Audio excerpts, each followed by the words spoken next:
즉문즉답 감정의 부스러기는 만들지 않으면 그만이다에 대하여 어느 초발심자가 오온이란 무엇인지 또한 오온이 왜 공한 것인지에 대하여 물어왔다. 하여 오온에 대하여 다시 한번 짚어보고자 한다. 나아가 오온을 소멸하는 것이 맞는지 아니면 다시 부활시켜야 하는지도 과정을 통하여 알아보자. 우선 오온이란 색수상행 식의 5요소를 말한다. 색은 육체 혹은 만물을 의미하며 수는 받아들이는 느낌과 감각이다. 상은 표상 또는 보이는 형상이며 행은 욕구와 의지를 의미한다. 식은 마음과 의식을 의미한다.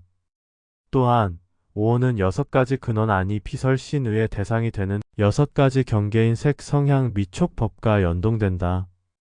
색은 보이는 것, 성은 들리는 것, 향은 냄새 맡는 것, 미는 맛보는 것, 촉은 느끼는 것, 법은 의식되는 것으로 볼 수 있다.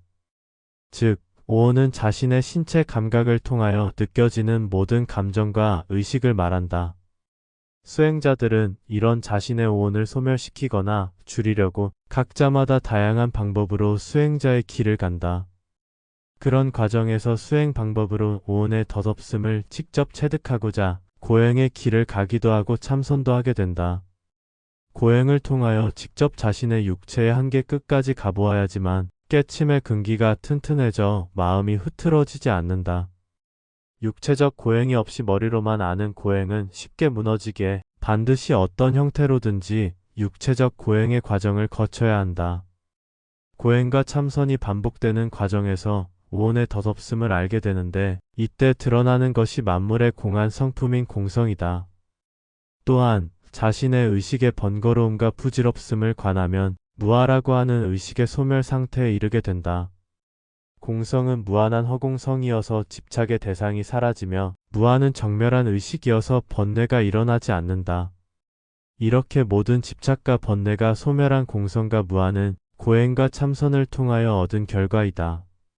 즉 모든 만물에 대한 오온의 소멸은 고행과 참선을 통하여 공성과 무아의 상태에 이르게 된다.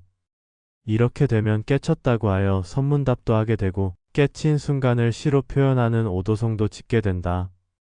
비움이 크면 클수록 표현하는 언어의 규모가 커진다. 그러나 선문답과 오도성은 의식의 경계 너머임을 잊어서는 안 된다. 이렇게 본체도 없고 미세한 의식만 남은 상태에서 자신의 이름도 나이도 집 주소도 망각하여 알기 어려워진다. 자신은 지금 이곳에 있는 것도 아니고 없는 것도 아니다. 마치 꿈속에서 막 깨자마자 즉시 자신이 누구인지 모르는 상태와 같아진다. 매 순간 일상사가 이런 식으로 의식은 전혀 없는 것은 아니며 있으나 미세하여 무아의 상태에 가깝다. 이때 호련히 한 줄기 의심이 깊은 무슨 속에서 흘러나온다. 혹시 자신이 만든 항아리와 같은 함정에 자신이 빠진 것은 아닌가? 하루 이틀 한 달 두 달 참고하여 돌이키는 시간이 흘러도 미세한 의심은 사라지지 않는다. 그러던 중 어느 날 문득 자신의 영혼이 자신의 육체에 갇혀 있다는 것을 인식하듯 자신이 존재라고 하는 거대한 항아리 속에 갇혀 있음을 알게 된다. 자신의 의식은 미약하여 소멸에 이른 듯하였으나 항아리 틈 사이로 의식은 폭발을 일으켜 항아리에서 마침내 나오게 된다. 사라진 듯하였던 의식이 부활한 것이다. 자신의 의식을 소멸시키는 것이 궁극의 깨침은 아니라는 안 것이다.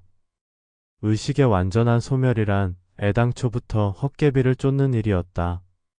공성과 무아를 알기에 마음은 흔들리지 않는다. 집착과 번뇌가 아닌 오롯한 의식만이 존재를 인식한다. 이때부터 존재에 대한 탐구는 시작된다. 탐구하면 할수록 존재란 머물 만한 곳이 못됨을 알게 된다. 즉 만연한 존재의 괴로움이 자기 일이 되어버린다. 집착과 번뇌의 소멸을 통하여 공성과 무아에 이르렀지만 미련을 버리니 존재하고자 하는 마음이 소멸하게 된다. 이때부터 소멸의 길로 향하여 가게 되는데 실제하는 물리적 소멸이며 인과와 윤회에서 벗어나는 소멸의 길이다. 나아가 존재 시스템에서 벗어나는 길이다. 이러한 이치는 소멸한 듯 보였던 의식이 부활할 때에만 가능하다. 감정의 부스러기는 만들지 않으면 그만이다. 아는 만큼이나 괴로움은 증가하나 마음은 흔들리지 않는다. 마치 훌륭한 파도타기 선수 마냥 괴로움의 파도는 끝없이 밀려오지만 능숙히 파도를 잘 타고 넘는 것과 같다.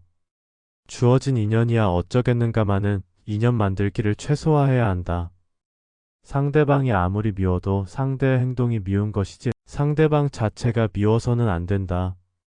매사에 바르고 정의로워야 하며 자비로워야 한다. 이는 억지로 하는 것이 아니고 때에 이르면 자연스러운 것이다. 감정의 부스러기에는 괴로움뿐만이 아니고 기쁨과 행복 그리고 즐거움 등 모든 긍정적 감정도 속한다. 인연을 만드는 것은 희로애락과 같은 감정의 부스러기를 만든다. 아름다운 것은 아름다운 것 자체로 소중하며 좋은 것이다. 아름다움의 가치를 충분히 알되 아름다움을 소유하려거나 구속하여 자신과 연결된 인연을 만들려고 한다면 그 자체가 윤회에 얽히는 일이며 인과에 얽히는 일이다. 오늘날 바르게 살아간다는 것 하나도 지키기 힘겨운 일임에도 남을 위해 희생하는 삶을 살아간다면 최고의 실천행을 하는 것이며 악한 일을 일삼고 남을 모략하고 거짓 선동하는 행위는 치명적이다.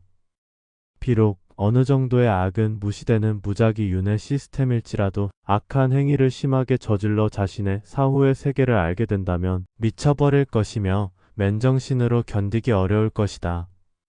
세상 모든 것을 가졌다고 하여도 잠시 잠깐뿐이다.